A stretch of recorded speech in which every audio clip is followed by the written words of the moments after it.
Hello welcome नमस्कार स्वागत है। मैं हूं अभिषेक और आप देख रहे हैं अभिषेक एकेडमी का ये ऑनलाइन यूट्यूब चैनल। दोस्तों आज के वीडियो में हम पर्यावरण अध्ययन अर्थात ईवीएस के महत्वपूर्ण इंपॉर्टेंट प्रश्न जो कि प्रीवियस ईयर में बने हुए हैं, आज के वीडियो में सारे पिछले वर्ष से विगत परीक्षाओं में पूछे गए प्रश्न को कवर करेंगे।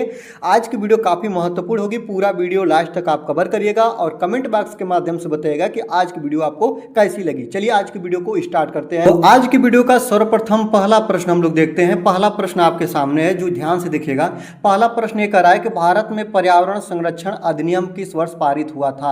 अगर पर्यावरण संरक्षण अधिनियम की बात करें तो पर्यावरण संरक्षण अधिनियम लाने का मुख्य उद्देश्य ये था ना कि जब आपका 1984, याद रखेंगे 1984 में भोपाल गैस त्रासदी हुई थी। याद रखिएगा दोस्तों 1984 में क्या हुई, आपका भोपाल गैस त्रासदी हुई थी और भोपाल गैस त्रासदी में आपका MIC gas methyl isocyanide gas का रिसाव हुआ था। ये बात को याद रखेंगे। अपार जनधन की हानि हुई थी। कब? 2-3 दिसंबर की रात्रि। याद रखेंगे 2-3 दिसंबर 1984 की रात्रि यह भोपाल गैस त्रासदी हुई। और याद रखेंगे भारत में पर्यावरण संरक्षण अधिनियम लाने का मुख्य उद्देश्य यही था, भोपाल गैस त्रासदी के बाद ऐसे कोई भी घटना न घटित हो, इसलिए 1986 में पर्यावरण संरक्षण अधिनियम लागू किया गया। ऑप्शन नंबर सी आपका बिल्कुल सही आंसर हो जाएगा। इस बात को आप लोग याद रखिएगा।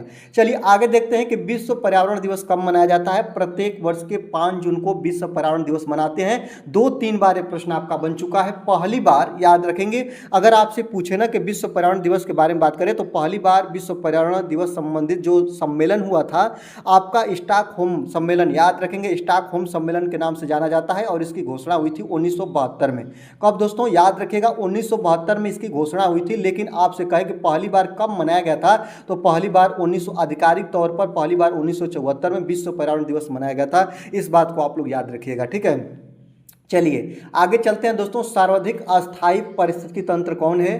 तो अगर सर्वाधिक अस्थायी पारिस्थितिकी तंत्र के बारे में बात करेंगे तो यहाँ पे दिखेगा ये मरुस्थल है, ये आपका पर्वत है, ये महासागर है, ये वन है। तो अस्थायी जो लंबे समय तक बना रहता है ना उसको अस्थायी पारिस्थितिकी तंत्र बोलते हैं। सभी पारिस्थितिकी तंत्र होंगे अपने आप में, इस बात को याद रखिएगा।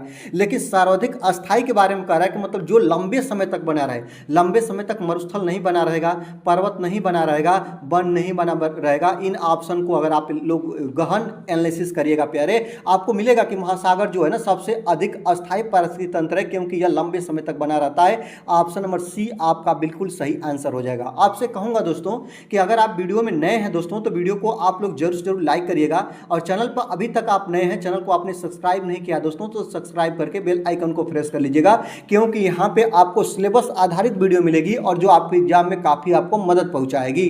चलिए आज के वीडियो का हम 4 नंबर प्रश्न देखते हैं कि पारिस्थितिकी शब्द का प्रयोग सर्वप्रथम किसने किया था, ये आपको बताना है दोस्तों। याद रखेंगे अगर आपसे कहे ना कि पारिस्थितिकी शब्द किसने दिया था तो याद रखेंगे पारिस्थितिकी शब्द याद रखेंगे अर्नेस्ट हेक्ले ने 1866 में इसे परिभाषित किया था, अर्नेस्ट हेक्ले ने। लेकिन शब्द का सर्वप्रथम प्रयोग किसने किया था तो एजी टाउंसले ने। किसने किया था दोस्तों तो याद रखेंगे एजी टाउंसले। ऑप्शन नंबर बी आपका बिल्कुल सही आंसर हो जाएगा। अगर यही कहे कि परिभाषित किसने किया था तो याद रखेंगे परिभाषित करने वाले कौन है तो अर्नेस्ट हेक्ले हैं। इस बात को याद रखेंगे। चलिए आगे देखते हैं उत्तर प्रदेश का राजकीय पक्षी कौन सा है। उत्तर प्रदेश की बात किया है दोस्तों तो याद रखेंगे उत्तर प्रदेश का जो राजकीय पक्षी है ना वह सारस, जिसको क्रेन बोलते हैं, सारस क्रेन को बोलते हैं, याद रखेंगे। ऑप्शन नंबर बी आपका सही हो जाएगा। एक बात आपको बता दें, इसकी विशेषता है कि यह दुनिया का सबसे ऊंचा उड़ने वाला पक्षी है और मुख्य रूप से दलदली इलाकों में पाया जाता है। सारस क्रेन को ध्यान रखिएगा।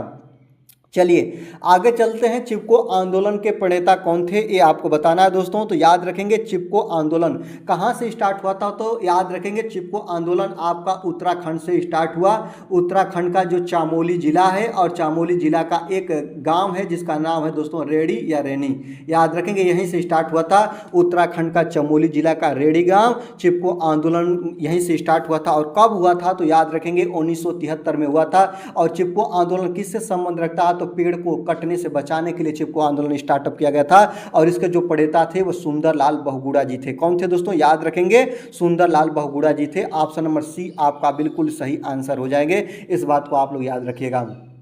चलिए आगे देखते हैं, किस गैस के वर्षा के पानी में घुलने से वर्षा का पानी अम्लीय हो जाता है। आपको बता दें अम्लीय वर्षा के किस गैस के घुलने से जल जो होता है अम्लीय वर्षा हो जाता है, जिसको हम लोग एसिड रेन का नाम देते हैं। तो उसका नाम है दोस्तों सल्फर डाइऑक्साइड।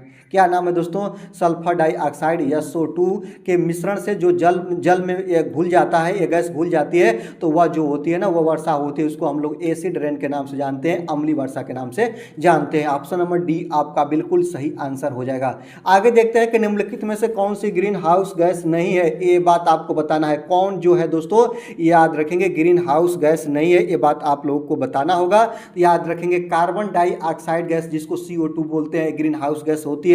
मीथेन भी होती है, नाइट्रस ऑक्साइड भी होती है, हीलियम नहीं होती है दोस्तों। याद रखेंगे हीलियम नहीं है गैस। ऑप्शन नंबर सी आपका सही हो जाएगा। आपको बता दें, ये बात याद रखिएगा, ग्रीन हाउस गैस अगर पूछे कौन सी है तो कार्बन डाइऑक्साइड भी है दोस्तों, आपका मीथेन भी है दोस्तों, आपका नाइट्रस ऑक्साइड भी है दोस्तों, आपका क्लोरोफ्लोरोकार्बन जिसको CFC बोलते हैं ये भी है। और जो ग्रीन हाउस गैसें होती हैं यह ग्लोबल वार्मिंग के लिए उत्तरदायी होती हैं, पृथ्वी की ऊष्मा को बाहर नहीं जाने देती हैं, इस बात को याद रखिएगा। चलिए आगे देखते हैं कि ओजोन परत का अधिकतम ह्रास निम्न में से कहाँ पे हुआ है, ये आपको बताना है दोस्तों। तो सबसे अधिक जो ओजोन परत जो है ना दोस्तों, याद रखेंगे ओजोन परत से कई प्रश्न बनते हैं। कब मनाया जाता है ओजोन संरक्षण दिवस? तो 16 सितंबर को। कब मनाया जाता है दोस्तों? सितंबर को मनाया जाता है, 16 सितंबर को। ओजोन परत कौन सी मंडल में पाई जाती है? तो याद रखेंगे जो ओजोन परत होती है वो समताप मंडल का हिस्सा है। यहाँ से एक प्रश्न ये बनता है, ओजोन परत को सबसे ज़्यादा हानि कौन सी गैस पहुँचाती है? तो याद रखेंगे CFC गैस जो कि रेफ्रिजरेटर से निकलती है, जिसको क्लोरोफ्लोरोकार्बन बोलते हैं। ओजोन परत को सबसे ज्यादा नुकसान यही गैस पहुंचाती है। और आपको बता दें ओजोन परत जो होती है इसका मुख्य कार्य क्या होता है? तो अल्ट्रा वायलेट किरणें या इसको बोलते हैं सूर्य की पराबैंगनी किरणें पृथ्वी पर आने से रोकती है, इस बात को याद रखेंगे।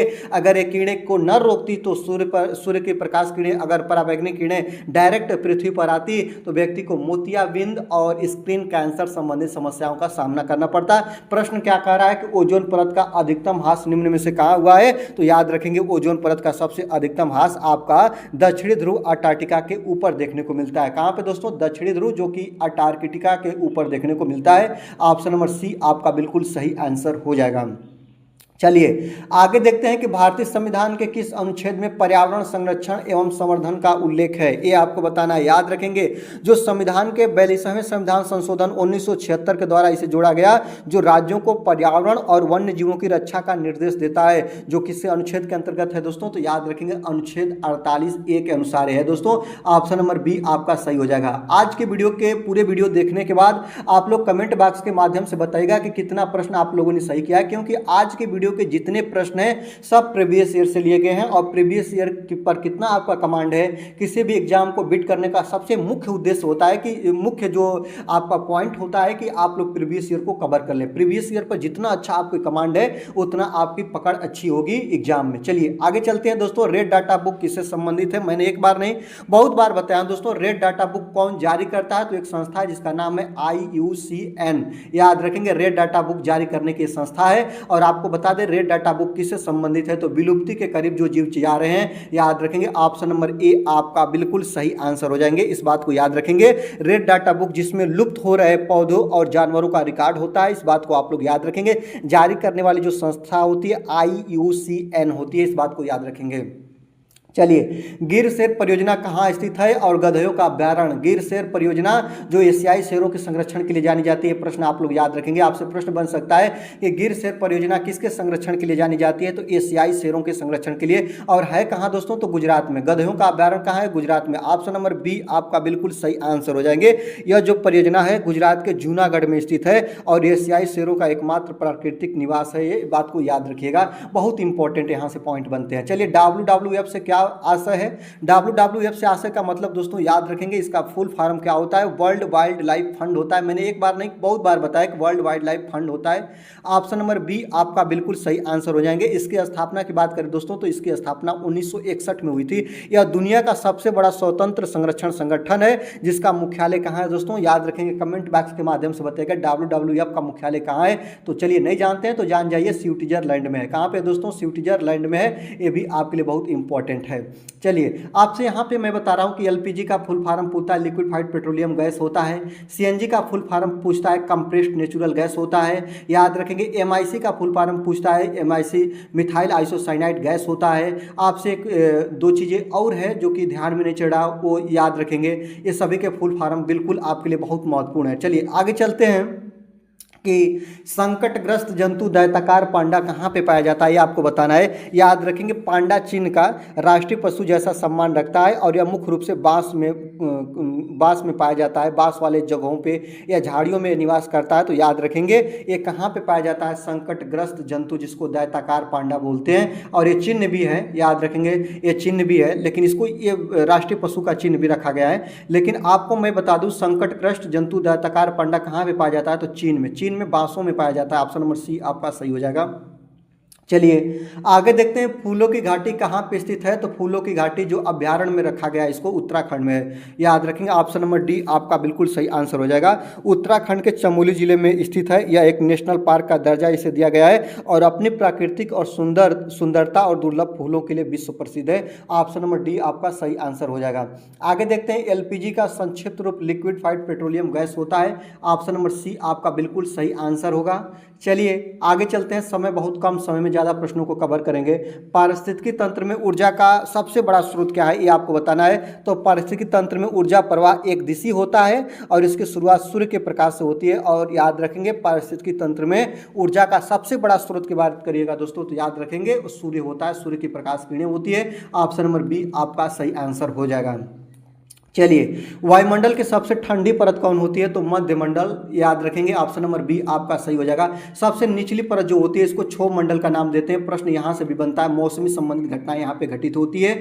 ऊपर जाते हैं तो समताप मंडल आता है, यहाँ पे आपका वायुयान उड़ने की आदर्श दशा पाई जाती है, ओजोन परत इसी में पाई जाती है। इसके ऊपर जाते हैं तो मध्यमंडल जो बीच में पाई जाती है, जब सबसे ठंडी परत के नाम से जानी जाती है। उल्का पिंड यहीं पे जलकर राख हो जाते हैं। और उससे ऊपर जाते हैं तो रेडियो तरंगे है, रेडियो तरंगे याद रखेंगे जो कि आयन मंडल बोली जाती है। यहाँ पे रेडियो तरंगे चलती हैं। और सबसे ऊपर जो होती है दोस्तों इसको बाह्य मंडल का नाम देते हैं। प्रश्न एक आ रहा है कि वायुमंडल की सबसे ठंडी परत जो मध्य मंडल कही जाती है। ऑप्शन नंबर बी आपका सही हो जाएगा। यहाँ पे उल्का पिंड आदि जलकर राख हो जाते हैं।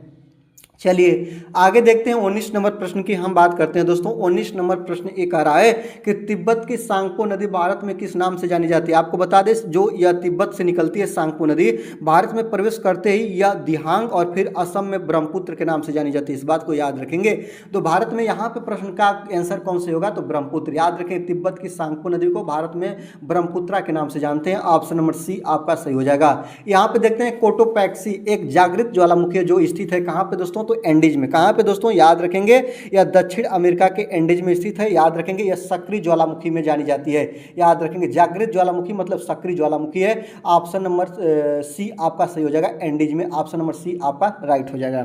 चलिए आगे चलते हैं, यहाँ पे 21 नंबर प्रश्न की बात करते हैं। 21 नंबर प्रश्न ये कह रहा है कि उत्तर प्रदेश का, याद रखेंगे उत्तर प्रदेश का राजकीय वृक्ष क्या है। तो उत्तर प्रदेश के राजकीय वृक्ष के बारे में बात करेंगे तो स्थानीय रूप से सीता अशोक भी कहा जाता है उत्तर प्रदेश का राजकीय वृक्ष। याद रखेंगे इसको अशोक के नाम से जानते हैं। ऑप्शन नंबर सी आपका सही आंसर हो जाएगा।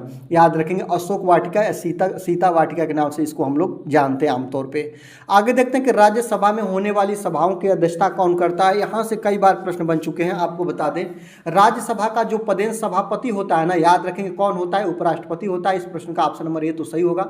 लेकिन आपको बता दें कि लोकसभा और राज्यसभा संयुक्त बैठक कौन बुलाता है। याद रखेंगे प्रश्न ए बन चुका है। बुलाना की बात करेंगे दोस्तों तो संयुक्त बैठक की बात करिएगा कि लोकसभा और राज्यसभा के आपसी मतभेद होने पर इन दोनों की संयुक्त बैठक बुलाने का काम राष्ट्रपति करते हैं। कौन करते हैं दोस्तों, राष्ट्रपति करते हैं। लेकिन संयुक्त बैठक की अध्यक्षता पूछे तो संयुक्त बैठक की अध्यक्षता कौन करता है, तो लोकसभा अध्यक्ष करते हैं। कौन करते हैं दोस्तों, तो लोकसभा अध्यक्ष संयुक्त बैठक की अध्यक्षता करते हैं। इस बात को आप लोग याद रखिएगा। चलिए आगे देखते हैं ध्वनि प्रदूषण का मापन किस प्रकार किया जाता है। अगर आपसे पूछे तो आप लोग बिल्कुल ध्यान रखिएगा। ध्वनि प्रदूषण का जो मापन होता है उसका मानक जो होता है वह डेसिबल होता है। ऑप्शन नंबर बी आपका सही हो जाएगा। स्मॉल डीबी से इसको दर्शाते हैं। इस बात को याद रखिएगा। आगे देखते हैं कि निम्न में से कौन सी परावैंगनिक किरण सबसे हानिकारक होती है। आपको बता दें अल्ट्रावायलेट ए, अल्ट्रावायलेट बी और अल्ट्रावायलेट सी में सबसे हानिकारक जो आपकी जो किरणें होती है वह अल्ट्रावायलेट सी होती है। ऑप्शन नंबर सी आपका बिल्कुल सही आंसर हो जाएगा। इस बात को आप लोग याद रखिएगा। आगे देखते हैं 25 नंबर प्रश्न की बात करते हैं कि भारत में प्रोजेक्ट टाइगर कब प्रारंभ किया गया था। आपको बता दें ये बहुत इंपॉर्टेंट प्रश्न है कि भारत में प्रोजेक्ट टाइगर की शुरुआत कब हुई, 72, 73, 81, 85 कब हुई थी दोस्तों। तो भारत में प्रोजेक्ट टाइगर की बात करें तो 1973 में। इसकी शुरुआत कब हुई दोस्तों, ऑप्शन नंबर बी आपका सही आंसर हो जाएंगे। प्रोजेक्ट टाइगर का मुख्य लक्ष्य था कि टाइगर का जो भी शिकार होता है ना, शिकार करना रोका जाए और इसको बचाव के लिए तरह तरह के उपाय अपनाए जाए, इस बात को याद रखेंगे। और इसकी शुरुआत कहाँ से हुई थी, तो जिम कॉर्बेट नेशनल पार्क से इसकी शुरुआत की गई थी ताकि बाघों की घटती संख्या को रोका जा सके, इस बात को याद रखेंगे। प्रोजेक्ट टाइगर की शुरुआत अगर आपसे पूछे ना तो जिम कॉर्बेट नेशनल पार्क याद रखेंगे, जिम कॉर्बेट नेशनल पार्क। और आपसे पूछे कि जिम कॉर्बेट नेशनल पार्क कहाँ है दोस्तों, तो याद रखेंगे उत्तराखंड का ये पार्क है।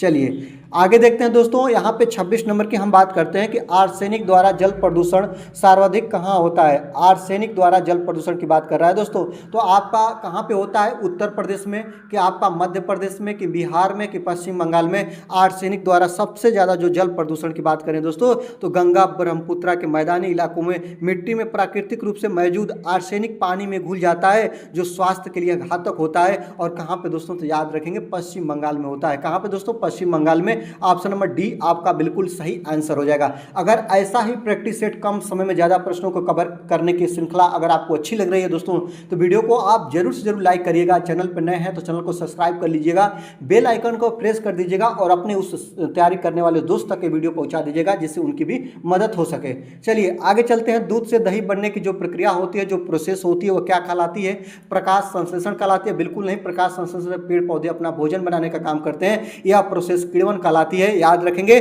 जो दूध से दही बनाने की यह रासायनिक प्रक्रिया होती है किण्वन विधि द्वारा होती है, जिसमें सूक्ष्म जीव जैसे बैक्टीरिया होते हैं ना, शर्करा को एसिड या एल्कोहल में बदलने का कार्य करते हैं। ऑप्शन नंबर सी आपका बिल्कुल सही हो जाएगा। यह जो प्रोसेस होती है वह किण्वन विधि कहलाती है। आगे देखते हैं, घास भूमि क्षेत्र के परितंत्र की खाद्य श्रृंखला में सबसे उच्च स्तर के उपभोक्ता क्या कहलाते हैं, ये बात आपको बताना है। तो किसी भी खाद्य श्रृंखला में ऊर्जा का अंतिम स्तर जो होता है ना वो किसका होता है दोस्तों, मांसाहारी का होता है। तो घास भूमि क्षेत्र में परितंत्र खाद्य श्रृंखला में सबसे उच्च स्तर के जो उपभोक्ता होते हैं ना उनको हम लोग मांसाहारी बोलते हैं। ऑप्शन नंबर बी आपका बिल्कुल सही आंसर हो जाएगा, इस बात को आप लोग याद रखिएगा। चलिए आगे देखते हैं कि एक मार्ग का संबंध किससे होता है। जो एक मार्ग होता है ना, जितने भी आपके पैकेजिंग जो चीज़ें होती है ना उनमें एक मार्ग जितने भी पैकिंग की जाती है ना कंपनी के द्वारा, तो एक मार्ग का मतलब यही होता है ना कि यह भारत सरकार द्वारा कृषि उत्पादों पर लगाया जाने वाला एक प्रमाण चिन्ह होता है जो उनके किससे संबंध रखता है, तो याद रखेंगे उनकी गुणवत्ता से संबंध रखता है। याद रखेंगे किससे, मतलब कि जो यह चिन्ह होता है ना यह गुणवत्ता को डिनोट करता है कि वह कितना अच्छा वह बेस्ट सामग्री है जिसको आप एक मार्क का चिन्ह लगाया गया है। ऑप्शन नंबर ए आपका सही आंसर हो जाएगा। यहां देखते हैं टाइटन किस ग्रह का प्राकृतिक उपग्रह है, ये आपको बताना है। याद रखेंगे जो टाइटन है ना हमारे सौरमंडल का दूसरा सबसे बड़ा उपग्रह है और एकमात्र ऐसा उपग्रह है जिसका अपना घना वायुमंडल है, इस बात को याद रखिएगा। और आपको ये बात याद करा दूं कि टाइटन किस ग्रह का प्राकृतिक उपग्रह है, तो याद रखेंगे शनि का है। ऑप्शन नंबर सी आपका बिल्कुल सही आंसर हो जाएगा, इस बात को याद रखेंगे। यहां से प्रश्न एक बार बना है कि जो सूर्य के पास कौन सा ग्रह है, तो बुध है। सबसे चमकीला ग्रह कौन है दोस्तों, शुक्र है। भोर का तारा किसे बोलते हैं, शुक्र को बोलते हैं। नीला ग्रह किसे बोलते हैं, पृथ्वी को बोलते हैं। लाल ग्रह किसे बोलते हैं, मंगल को बोलते हैं। सबसे बड़ा ग्रह किसे बोलते हैं, बृहस्पति को बोलते हैं। सबसे ज़्यादा जो उपग्रहों की संख्या किसके पास है दोस्तों, तो याद रखेंगे बृहस्पति के पास ही है। पृथ्वी का एकमात्र उपग्रह प्राकृतिक उपग्रह कौन है दोस्तों, तो ये आपसे प्रश्न पूछे तो आप लोग बिल्कुल बताइएगा कि पृथ्वी का एकमात्र प्राकृतिक उपग्रह क्या है दोस्तों, चंद्रमा है। चलिए आगे चलते हैं दोस्तों। यहाँ पे कहा है कि सूर्य के निकटतम ग्रह कौन है, तो आपको बता ही दिया कि सबसे निकटतम ग्रह बुध होता है। आगे चलते हैं दोस्तों। यहाँ पे दक्षिणी गोलार्ध का सबसे लंबा दिन किस दिन होता है, ये आपको बताना है। याद रखेंगे दक्षिणी गोलार्ध का सबसे लंबा दिन की बात करें दोस्तों तो इस दिन किस दिन दोस्तों, तो 22 जो आपका दिसंबर होता है ना, 22 दिसंबर दक्षिणी गोलार्ध का सबसे लंबा दिन होता है। ऑप्शन नंबर डी आपका सही हो जाएगा। सभी प्रश्न आपके प्रीवियस ईयर के हैं तो आपको बताना ही नहीं है कि प्रीवियस ईयर में बना हुआ प्रश्न है। आपको बता दें क्यों यह लंबा दिन होता है, तो इस दिन सूर्य और मकर रेखा पर लंबवत चमकता है। जो सूर्य होता है वह मकर रेखा पर लंबवत चमकता है, इस कारण दक्षिणी गोलार्ध का सबसे लंबा दिन होता है। ऑप्शन नंबर डी आपका सही आंसर होगा। आगे देखते हैं 38 नंबर प्रश्न की हम बात करते हैं कि सत्यार्थ प्रकाश के लेखक का नाम क्या है। दोस्तों ये आपको बताना है।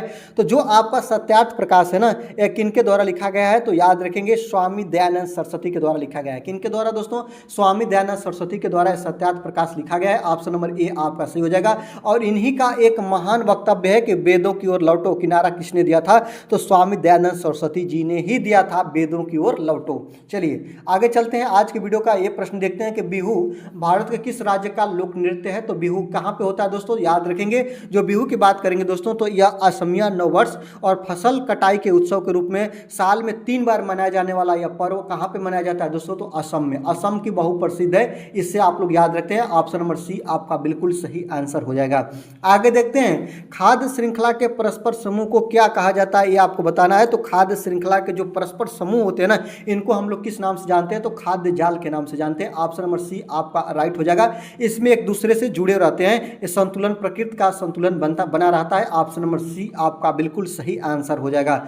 आगे देखते हैं कि निम्न में से कौन सा सागर यूरोप को अफ्रीका से अलग करता है। याद रखेंगे यूरोप को दक्षिण में क्या नाम है दोस्तों, यूरोप को अफ्रीका से अलग करने वाला जो सागर है, इसका नाम है भूमध्य सागर। इस बात को याद रखेंगे। ऑप्शन नंबर डी आपका बिल्कुल सही आंसर हो जाएंगे। बात करें तो याद रखेंगे भूमध्य सागर यह उत्तर में यूरोप और दक्षिण में अफ्रीका और पूर्व में एशिया से घिरा हुआ है, और इसलिए इन दोनों को क्या कर रहा है दोस्तों, डिवाइडेशन का कार्य कर रहा है, अलग होने का कार्य कर रहा है।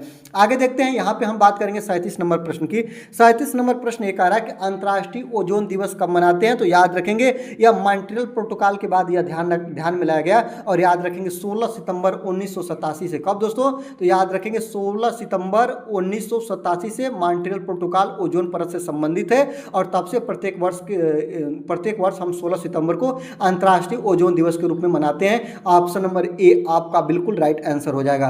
38 नंबर प्रश्न की हम बात करते हैं कि किस खाद्य श्रृंखला में शाकाहारी होते हैं। शाकाहारी किसे बोलते हैं। जब खाद्य श्रृंखला में आप लोग नीचे से ऊपर जाएगा तो उत्पादक आएगा, उपभोक्ता आएगा, अपघटक आएगा।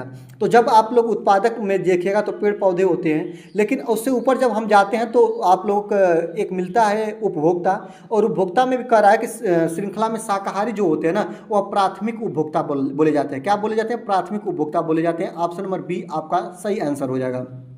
चलिए, इंसुलिन की रासायनिक प्रकृति क्या होती है। तो जो इंसुलिन होता है ना, इसकी रासायनिक प्रकृति क्या होती है, तो इंसुलिन जो होता है वह आग्नाशय से निकलता है, ये बात को याद रखेंगे, और रक्त में शुगर की मात्रा को नियंत्रित करता है। ये पॉइंट आप लोग याद रखिएगा। और इंसुलिन की जो रासायनिक प्रकृति होती है, इसकी प्रवृत्ति कैसी होती है, तो प्रोटीन की होती है। किसी होती है दोस्तों, प्रोटीन की होती है। ऑप्शन नंबर बी आपका बिल्कुल सही आंसर होगा।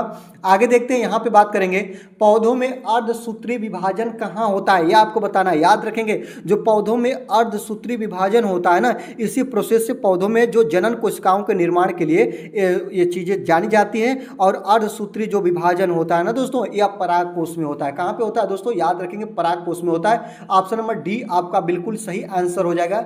आज की वीडियो में बस इतना ही। 40 प्रश्नों की वीडियो आपको कैसी लगी कमेंट बॉक्स के माध्यम से जरूर बताइएगा। अगर वीडियो अच्छी लगी दोस्तों तो वीडियो को जरूर से जरूर लाइक करिएगा।